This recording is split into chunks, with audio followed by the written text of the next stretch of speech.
We have a very special guest alert because on today's show, we are bringing on Ravens expert Kevin Oestreicher to talk about Greg Roman, Jesse Minter, and all the former Baltimore players that have made their way out to Los Angeles.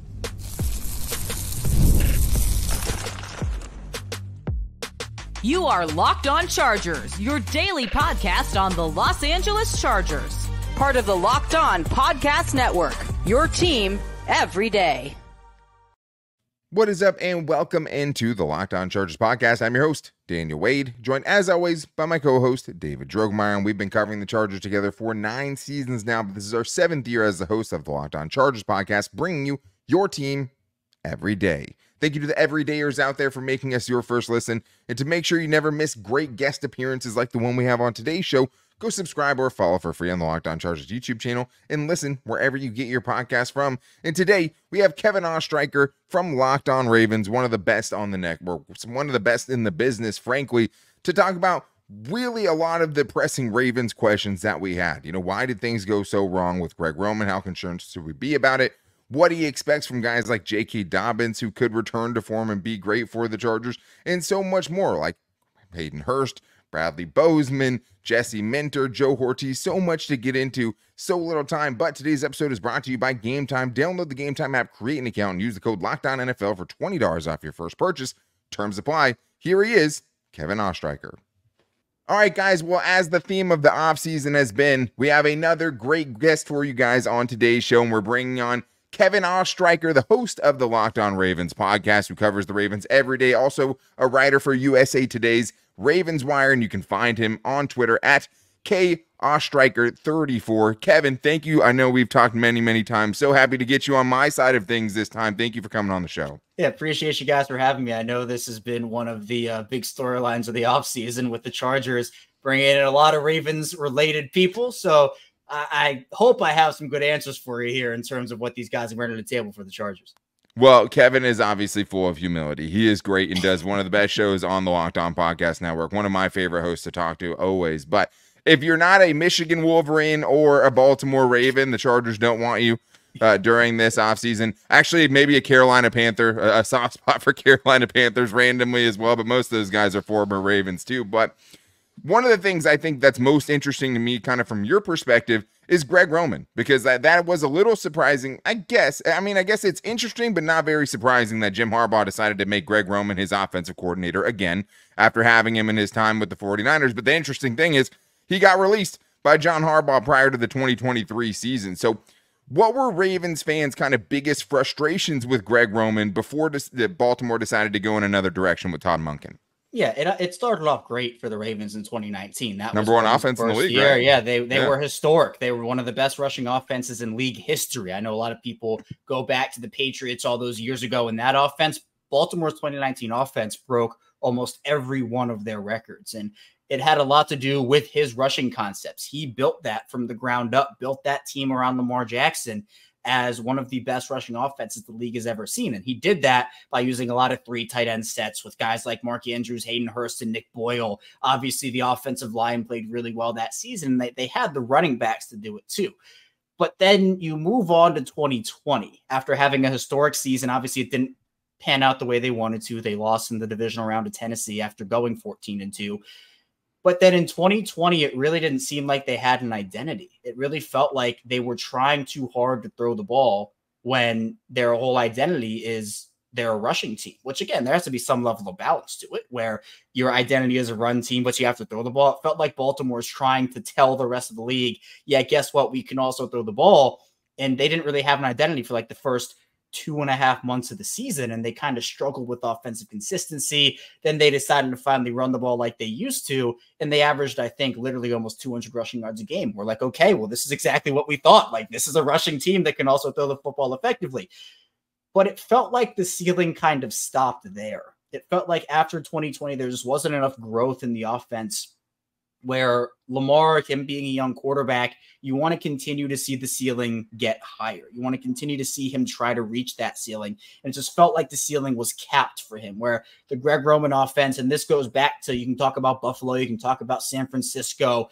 He's had one really, really good year in offense, him running the show.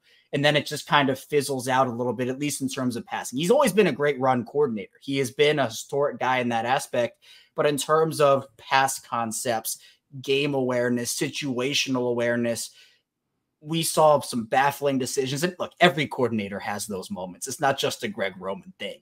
Sure. But I think with some of the pass concepts, there are clips of Ravens receivers running into each other, them overloading a side of the field to have 4 receivers running the same out route or a slant. Like it felt like the inconsistency in the pass concept was holding Lamar Jackson back. So it maybe wasn't necessarily, it wasn't a Greg Roman is this terrible offensive coordinator. I think Greg Roman is a good NFL coordinator, but in terms of what the Ravens needed, they needed to move on to get the best and the most that they could out of Lamar, because it felt like after really that 2021 season, it just felt like the same thing for a couple more years, when in reality, they probably could have moved on and accelerated that timeline. Greg Roman also didn't give Lamar a ton of control at the line. Usually what we see with these younger quarterbacks is, every year they get a little more control. And I don't think we saw that with Lamar, where the Ravens have made such a big emphasis now with that under Todd Monken, where Lamar, it's really his first season of having that much control. Now, obviously, Justin Herbert is much further along in his career than his second season, so that shouldn't be an issue. But I do think there is a certain offense that Greg Roman can run very effectively. I'm not saying it's the only offense he can run effectively, but he obviously likes what he likes. We saw what the Chargers did this offseason in terms of beefing up on their offensive line, bringing in the running backs, and essentially getting rid of most of their wide receivers, which maybe would have happened anyway. But again, it's just a matter of what he's comfortable with. But Jim Harbaugh is obviously very comfortable with Roman from their time in San Francisco, as you mentioned. So I think it will work out, but I do think Greg Roman has to be a bit more adaptable in terms of some of the passing stuff, but the running stuff will always be there. Speaking of the running stuff, and one of those running backs that came from Baltimore, a huge wild card going into this season for the Chargers is getting former Ravens running back J.K. Dobbins. He was awesome when he was on the field. I mean, had some of the worst injury luck in the NFL over the last 4 seasons. How good do you think he can be if he can stay healthy for the Chargers in 2024? Yeah, that's the question. If he can stay healthy. If he does, though, I mean, I personally think JK is a Pro Bowl level running back if everything's going right for him. We saw that during his rookie season. He averaged 6 yards per carry in that stretch. And honestly, his rookie year started off where he was only really getting like 5 touches a game, 6 touches a game, but he was going for like 25 yards a carry in some of these games, like 2 carries for 50 yards, 1 carry for 35 yards. Essentially, he forced his way onto the field because the Ravens were still using Mark Ingram. They still had Gus Edwards, and Dobbins was this kind of like 3rd round rookie wild card, like you said, David. So he forced his way onto the field, and he finished that year actually among qualifiers, 1st in the league in yards per carry among all running backs, 3rd in the NFL in yards per carry, only behind his teammate Lamar Jackson and Kyler Murray. But then you mentioned the injuries, and it just felt like I think John Harbaugh still has regrets about how that played out, considering that was the final preseason game. JK goes down on, I think it was the 1st or 2nd drive of that game. And obviously there's so much made about now, do you play your starters or not in the preseason, especially in those final games? I don't think we really see it as much anymore.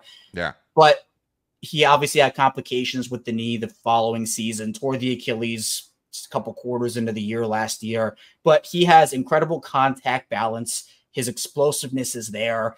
He's someone that has deceptive power and can run by you. He has an array of moves, but I think the big question for him now is who is J.K. Dobbins now? How much of those injuries taken a toll? Because not only is it the ACL, it is the Achilles, and it can be a struggle. He looked good coming off the ACL. I mean, obviously it was only for about 2 quarters, so we didn't really see the full effects of the season. But Achilles injuries can be tough. Now, Dobbins is still young enough where his body can recover. He's not 34 years old, right? He's still a young enough player. But I do think it will help that he does have Gus Edwards there, who I'm sure we're going to get to. But them splitting that workload instead of having JK take on a full workload, I think that will work to his benefit.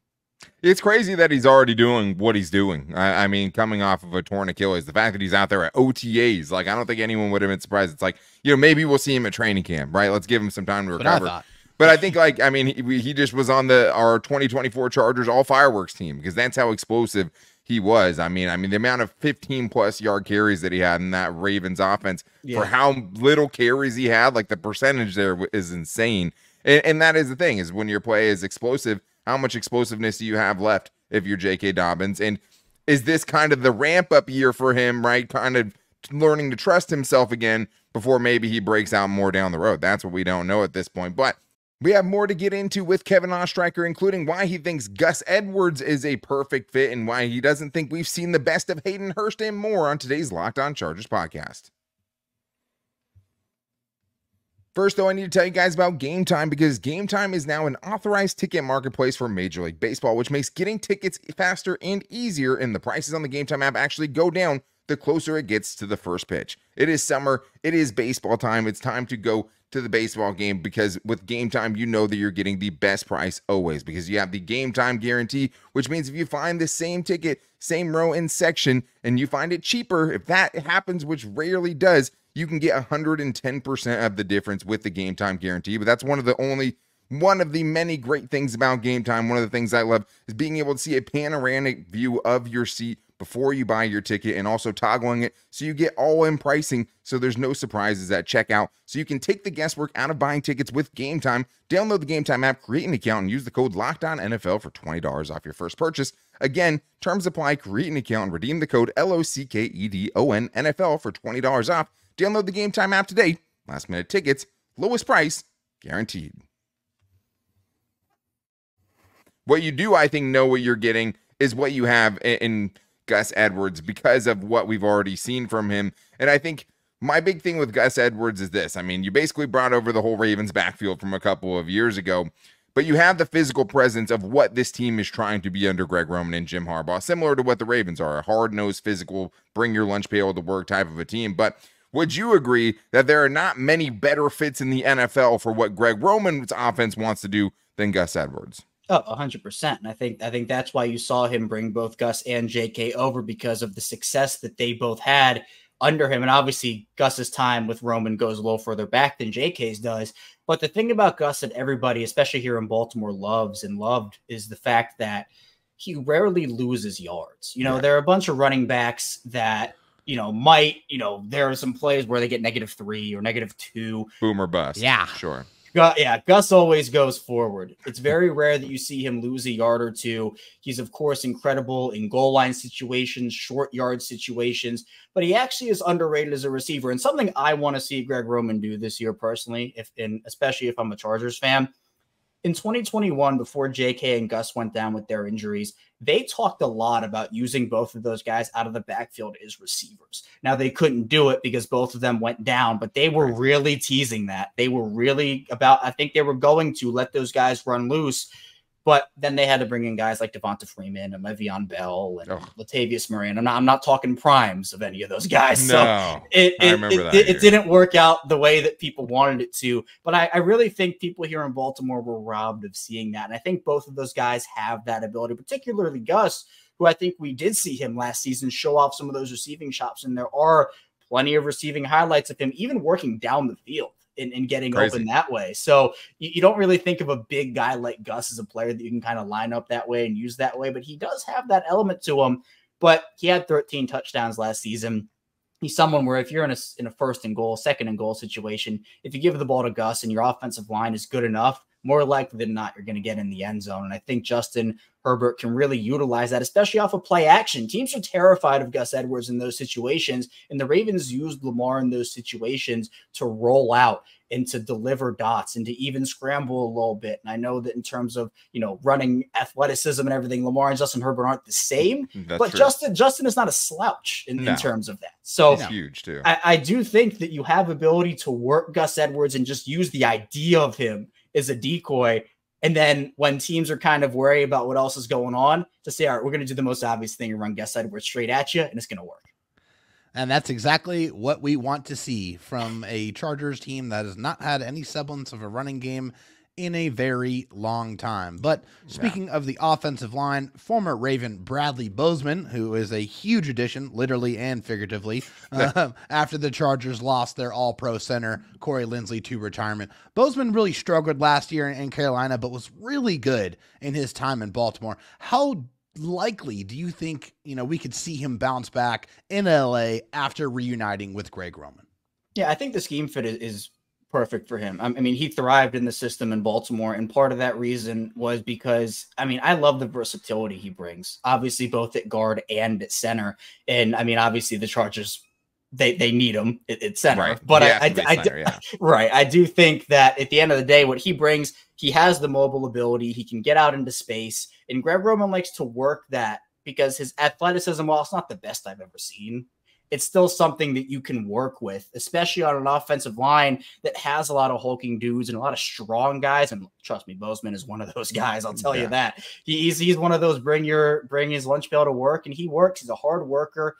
And I think that he was a guy that a lot of people in Baltimore and honestly across the league felt like was one of these players that could have a huge bounce back season wherever he was going to go. And I think that Greg Roman obviously saw him as a versatile piece that he could use. And as much as, you know, we talk about Bozeman is on the field, off the field, he's even better. I mean, he's an incredible person, gets right involved in the community right away. I'm sure he's already in Los Angeles doing his thing. Obviously, he leaves an imprint everywhere that he goes. So it's always a feel-good story when you have a player that obviously feels like one of those bounce back redemption candidates, but also just off the field, he makes such an impact over there as well. Him and his wife have done such great work, and they followed them from Baltimore to Carolina, and I'm sure it's going to follow them from Carolina to Los Angeles. And the causes of what they were doing are really cool. And when we had him on the show, it was really awesome to hear all the stuff he did, not just in Baltimore, but in Carolina as well. But also another strategy of the Chargers this year has been take these players out of Carolina, and they'll probably be a lot better. And I think that's probably a pretty sound strategy when you're coming from a place where the owner is in the box throwing drinks at people as they talk smack to him. So I think a nice bet, you know, between DJ Chark, Bradley Bozeman, and also Hayden Hurst, who happens to be a former Ravens first-round pick. Joe Hortiz was part of the, you know, team that drafted him in the first round, but was also part of the team that traded him 2 years in, right? And he went to the Falcons, ended up having a pretty good season there, ended up going to the Bengals after that and had a good season, but has never really found that first-round pedigree. What do you think kind of caused things to not ever really click for him in his time with Greg Roman in Baltimore? Yeah, I think the true answer is Mark Andrews is the reason why, because obviously Hurst comes out of South Carolina, and look, he has all the tools. You know, he's the actual physical frame of Hurst, his abilities, it's no knock on that. It's just Andrews came out and was better at that time, and that's what the Ravens needed. And the Ravens used, I liked to call Hurst kind of the middleman here. And what I mean by that is Mark Andrews coming out of college, exceptional receiver, was very bad at blocking. Nick Boyle was an exceptional blocker, but he wasn't known as a receiver. Hayden Hurst has both. He didn't necessarily excel. He wasn't the best blocker in the league, wasn't the best receiving tight end in the league, but his skills were sound.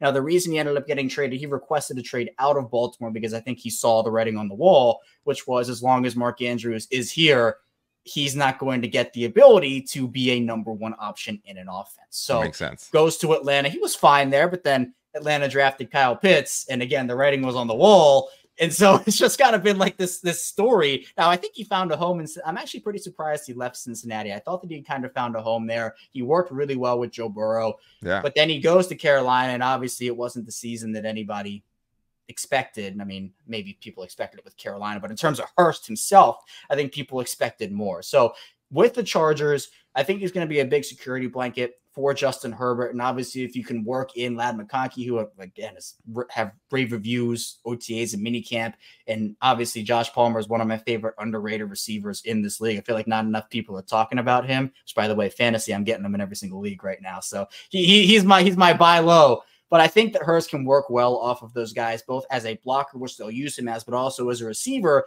especially when you bring in heavy personnel and work play action off of that. You don't know what Hurst is going to do. I think that adds that layer of deception almost. So what I'm hearing here is that Hayden Hurst is going to allow the Chargers to get Colston Loveland from Michigan next year in the draft. That's what I'm hearing here. Exactly. Right. He'll play really good, and then he'll have to go somewhere else because they found somebody better the next year. That's just the theme every single time. I don't know how it happens, but it's poor just Hayden that Hurst. way. I know. Yeah. We still have more great stuff with Kevin Oestreicher, including more on Jesse Minter, the Chargers' new defensive coordinator, and why the Ravens' philosophy that Joe Hortiz is bringing over has kept the Ravens competent and contending for so long, and more on today's Locked On Chargers podcast.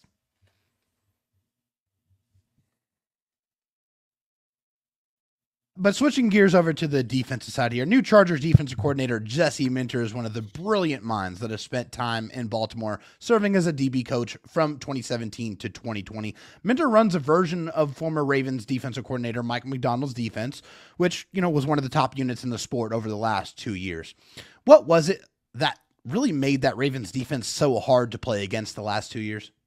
Yeah, there are a lot of things, and I think part of it is just there's a level of aggression in that defense, but it's strategic aggression, where I think when you talk about Don Martindale and what he did with the Ravens, that's just blitz, blitz, blitz, blitz. It's all or nothing, cover zero. And the Ravens actually lost some games that way. Mike MacDonald comes in, and while the aggressiveness and the aggression was still there, it was more timed out, where he loves using guys off of the edge, Arthur Millette, Kyle Hamilton, their defensive back blitzes. There always seems to be a chess piece in that defense. Now, it was Kyle Hamilton for the Ravens and him doing incredible things. Now, could the Chargers use a Derwin James like that? Is that chess piece all over them? Is this a resurgence almost for Derwin James? I feel like that's what a lot of people in Los Angeles are thinking. So it's that kind of thing where you have that chess piece in the middle of your defense, but then you also have heavy defensive back looks. You crowd the line. But the thing that Martindale did that Mike MacDonald didn't do as much of is he would send 8, 9 guys to the line, and he would either blitz everybody or send all but 3 back. I think Mike MacDonald, he had mastered the art of disguised blitzes, but it wasn't in terms of we're going to make you guess at the line. It was more of we're going to have a guy creep up towards the edge, and we're going to rush him off there. Kyle Hamilton had 3 sacks in 1 half against the Colts, because they just could not stop him. They could not understand how they just kept missing him off the line. Having an explosive athlete like that, but then also the aggressiveness to say, we're not going to blitz everybody every single play. But there were times during Mike MacDonald's tenure where he had to learn, especially early on, the right coverages to put out there, the things to do. And so for Jesse Minter coming in and obviously having the same, almost essentially the same pathway that MacDonald did, there might be some growing pains here and there early on. It wouldn't shock me. But I think the long haul, we're going to see a very talented play caller that probably works his way up in one of the better defensive coordinators in this league in the next couple of years. I'm sure that he's hoping he can take the exact Mike MacDonald path there. But I do think that one of the things that, kind of revisionist history might forget is the fact that with Mike MacDonald, it didn't click right away, like you're talking about. But it did feel like halfway through 2022, something changed, and it felt like that was bringing in Roquan Smith. And one of the things we've talked about tirelessly here is just like, hey, you're going to need play from those linebackers. They're going to have to play well, and that's super important in Jesse Minter's defense. So how big of an impact did he make? Because, I know about halfway through that 2022 season, there was no defense that was better than the Ravens the rest of the way, and that continued into 2023, where for my money, they were the best defense in the league last year. How important was it for them to find that guy in the middle to kind of bring all of those pieces together and turn it into a truly fearsome unit? It was huge, and Baltimore had tried it with Patrick Queen and drafting him. And I wouldn't say Queen was bad, but I just think based off expectations, and if you know who the second overall pick in this franchise's history was over here in Baltimore and Ray Lewis, there are obviously going to be sky-high expectations for any first-round linebacker. But Queen didn't really start a ton at LSU. He had inexperience, and when you come into a team like the Ravens, who more likely than not is going to be competitive every single season, there just isn't enough time for players to work through mistakes. You just can't do it because it'll cost you games, it'll cost you playoff seeding. So Queen, over those first couple of years, was benched a couple of times and really struggled. But then you bring in Roquan Smith, who essentially just stabilized everything and just gave a bump to everybody else on the defense, including Patrick Queen. And it is important to have a guy like that. I wouldn't say it's the be-all, end-all of the defense, but obviously, if you can get a player like Roquan Smith in that defense, you're going to take it, and you're going to put him in the middle, and it's going to be a seamless transition. So the thing with the Ravens defense, especially last season, was Queen and Smith played so well off of each other. You didn't really want to take him off the field. I mean, there wasn't that, but the NFL's kind of evolved in this positionless defense thing, where I mentioned that chess piece.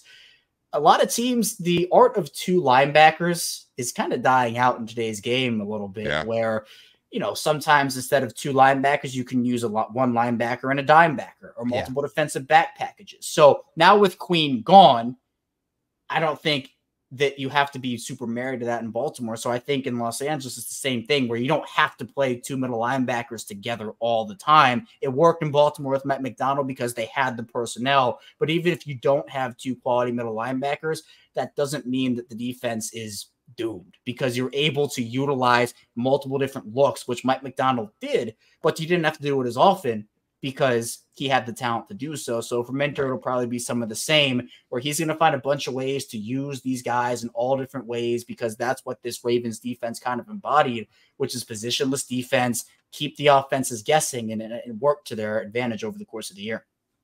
Well, from the players on the field to the guy who is organizing getting those players, we are very excited about the new Chargers general manager, Joe Hortiz, who spent 25-plus seasons with the Ravens in their front office, learning under a couple of really elite team builders like Ozzie Newsome and Eric DeCosta. What can you tell us about the Baltimore front office and how they were able to stay aggressive by making trades and really doing whatever it takes to build a Super Bowl contender?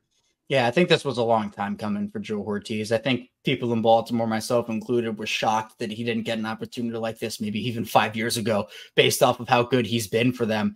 But in terms of Baltimore's front office, they have taken multiple different approaches, and it's panned out the same way, which has been mostly success. When Ozzie Newsome was the general manager, he really believed in draft pick chances. So not necessarily cutting draft picks. He would give them a couple years to see if it would work. He obviously would make the moves in the offseason, but there wasn't really a bunch of in-season moves. It was kind of the roster he had was the roster he had unless something drastic happened.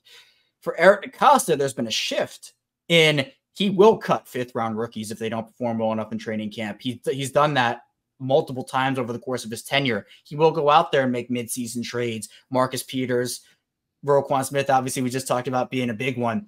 But I'm not saying either or is wrong, but the success that they have had mostly has come through their ability to draft. And I know that the big conversation about the Ravens and their draft philosophy is get as many swings as you can. A lot of that coming from compensatory picks and how they have worked that formula over the years, which Joe Hortiz is certainly going to bring that over to Los Angeles, which I think Chargers fans should be very happy about, because the way that it works is the Ravens have succession plans almost every single season, it feels like, where they know they can't keep everybody. They know if they draft well enough, the problem, and it's a good problem, the problem they're going to have is they're going to have too many good players to pay.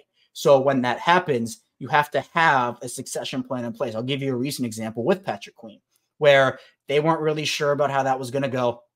They declined the fifth-year option, but they extend Roquan Smith. First of all, they traded for him, so they get another guy in the building. But then they also drafted Trenton Simpson out of Clemson in the third round last season. Queen wasn't particularly happy about it, but the Ravens understood that there's a shot that we're not going to be able to bring this guy back, and we can't just be left out to dry here. We got to be able to get a guy in here. So that's where the Ravens roster depth has always been important. They've drafted guys like Marlon Humphrey when they had Jimmy Smith and Brandon Carr. They drafted guys even like Kyle Hamilton. They had Deshaun Elliott and Chuck Clark, but the talent was there. And signed Marcus Williams too, and they still drafted him anyway. Exactly. Right? Yeah. It's a matter of best player available for them, because they understand that the talent level that a guy has, you've essentially picked the talent and make it work. You make it work. If a guy falls far enough for you, you take the talent and you let the rest you play it out. Now, that doesn't mean that you're just going to draft a quarterback every single season if he falls. That's not exactly how it works. Right. But if it's within reason and there are still enough guys on their board that they like in the later rounds, they will sacrifice taking a player, because essentially they don't want to reach is the issue. They don't want to take a guy with a third round grade in the first round at cornerback when corner's their biggest need. They'd rather wait, take the best rated defensive lineman, let's say, that's available, even though it's not immediate, and then you take a corner in the second round, you're not reaching. So I think for Joe Hortiz, he's going to bring that philosophy. It's one that I think a bunch of other front offices are beginning to catch up on. But the compensatory picks allow you, and especially with now the ability to trade those picks, it can help you facilitate trades and rookie contracts, especially both in Baltimore and Los Angeles, with the quarterbacks on the contracts that they are. It's even more important to hit on those rookie scale contracts. And the more swings you have, the more of an opportunity you have to hit on those guys.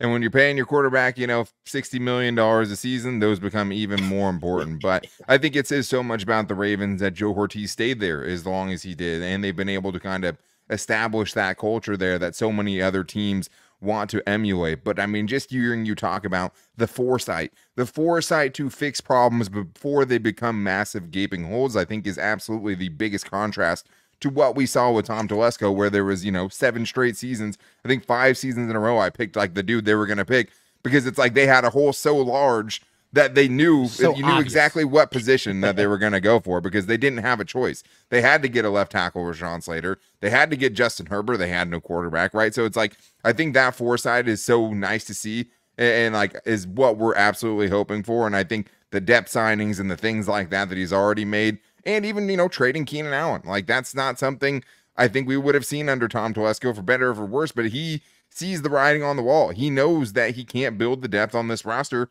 if he's paying someone like that as much as they were. So we'll see how it all pans out, but I think the philosophy is there, and I think it's very exciting to have someone now that believes in the foresight to take a player, even if you already have a player playing that position, right? To have the foresight to get these compensatory picks to build around your all-star franchise quarterback. So, Kevin, thank you so much, man. I mean, nobody knows the Ravens like Kevin Oestreicher, and we're so glad he was able to join us today. One of the best on the network. Again, you can follow him on Twitter at KOstreicher34, and also you can follow all of his coverage on Locked On Ravens. Yeah, I mean, he's awesome. Yeah, he is much better on Twitter than me and David combined. I mean, the man knows what he's doing. He's a great follow on Twitter. But Kevin, thank you so much for the time, man. We're super excited about the direction the Chargers are going, and a lot of that is because of all the Ravens that they currently have playing for them or in the front office. Yeah, guys, that was a blast. I appreciate you having me. Thanks so much.